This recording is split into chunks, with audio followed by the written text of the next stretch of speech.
terceiro ano, tudo bom? Aqui é a tia Bia e hoje é dia de aula de História. A gente já aprendeu um pouquinho nas últimas aulas sobre as cidades. Falamos sobre a formação das primeiras cidades, falamos sobre as características das cidades.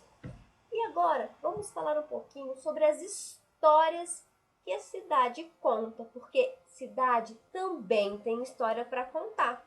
Vamos lá? Assim como nós, cidade também tem história. Você já parou para pensar nas mudanças que ocorreram ao longo dos anos na cidade em que você vive? Pois é, nem sempre ela foi assim. Certamente, quando você se reúne com familiares, seus parentes mais velhos devem comentar que na época em que eles eram crianças, tudo era bem diferente. Com o passar do tempo, as cidades vão passando por modificações em suas ruas, seus bairros e suas construções em geral. Entretanto, algumas de suas construções vão sendo preservadas e é por meio delas que conseguimos resgatar muito de sua história. Quando falamos que as cidades têm histórias para nos contar, devemos pensar que no Brasil encontramos um grande número de cidades, fundadas em diferentes épocas e lugares e capazes de guardar diferentes e interessantes histórias. Galera, você já parou para pensar na história de Pádua? Pádua tem uma história muito legal e a tia vai contar para vocês no nosso encontro online. Mas o que a tia está falando aqui agora é que toda história tem uma história para toda cidade tem uma história para contar. E é através dos monumentos mais antigos que são preservados que nós podemos aprender um pouquinho dessa história. A tia deu exemplo aqui do elevador Lacerda, lá na Bahia. Eu coloquei uma foto mais antiga e uma foto atual. Algumas mudanças aconteceram sim ao derredor do elevador Lacerda, mas o elevador permaneceu ali. Ele é um monumento histórico da cidade e através dele a gente pode conhecer um pouquinho dessa história, da história dessa cidade, assim como de outros lugares que têm a sua história preservada através dos monumentos. Vamos conhecer um pouquinho sobre o início da história do nosso povo, do nosso país. A princípio, todo o nosso país era habitado pelos indígenas, mas não foram só eles que contribuíram para a formação do povo brasileiro. Com o decorrer dos anos, vieram para cá os portugueses para colonizar o Brasil e se fixar nele. Mais tarde, vieram italianos, alemães, japoneses, africanos e tantos outros povos. Assim, começaram a se formar os povoados, depois as vilas e mais tarde as cidades. Com toda essa diversidade de povos, as vilas e depois as cidades foram tendo características e histórias próprias. Assim como você tem sua história e ao longo da sua vida conhece os seus antepassados e sua trajetória, todas as cidades e todos os bairros têm uma história para contar. Inclusive a cidade e o bairro onde você mora ou onde fica a sua escola. Em nosso país, encontramos cidades que ainda mantêm uma arquitetura antiga, convivendo com o que há de mais moderno. É na parte antiga da arquitetura da cidade que podemos descobrir muitas histórias. Não só as histórias das pessoas que nela viveram, como também a da própria cidade. Galera, foi o que a tia disse. As cidades, elas vão preservando os seus monumentos, as suas arquiteturas, e são através delas que nós podemos conhecer um pouco mais da história daquela cidade. Vamos falar um pouquinho mais sobre isso daqui a pouco. Agora, a tia quer dar um exemplo da história da cidade de São Paulo. É uma das cidades mais populosas do Brasil.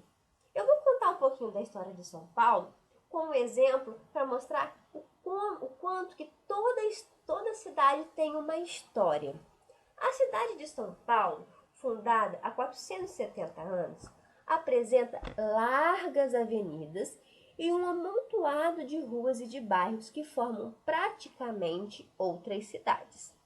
Nela existem muitas escolas, muitos parques, shoppings, comércios, túneis, muitas estações de metrô, carros, além de um trânsito intenso e de muitas pessoas, por volta de 12 milhões. Antes de se tornar essa metrópole, São Paulo era uma colina com muitas árvores, rios limpos e muitos pássaros. Nessa colina viviam os indígenas.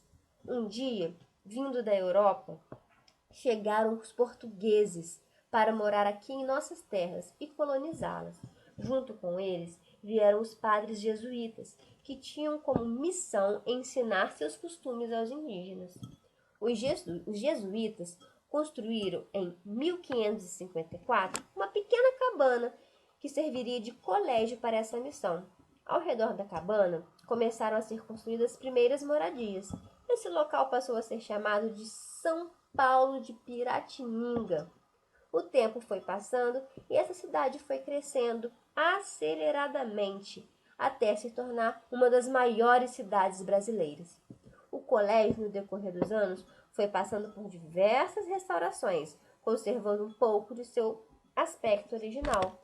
Atualmente, nesse local, se encontram o pátio do colégio e o Museu Anchieta, onde é possível ver as ruínas das primeiras construções, um patrimônio cultural da cidade.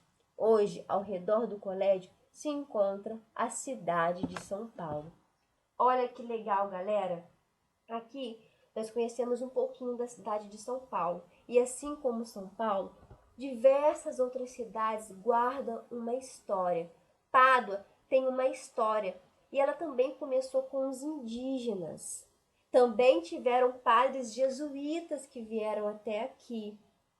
Eu vou contar um pouquinho mais para você. Agora, a tia quer falar para você que as cidades, independente da sua história, podem ser classificadas de modos diferentes. Elas podem ser cidades portuárias. Geralmente, apresentam nas áreas urbanas portos com grandes movimentos de navios, que levam e trazem mercadorias para importação e exportação.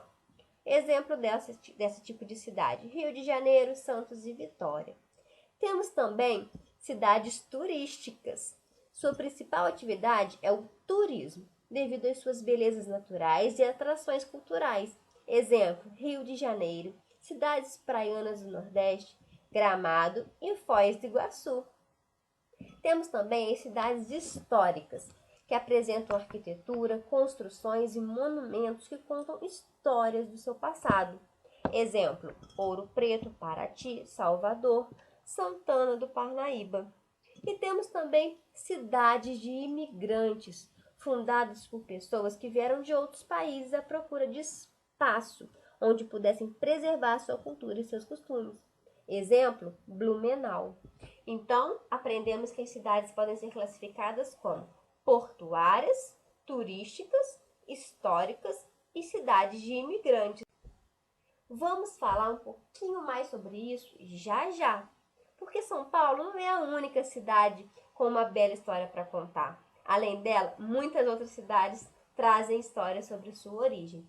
Eu te espero já já. Um beijo.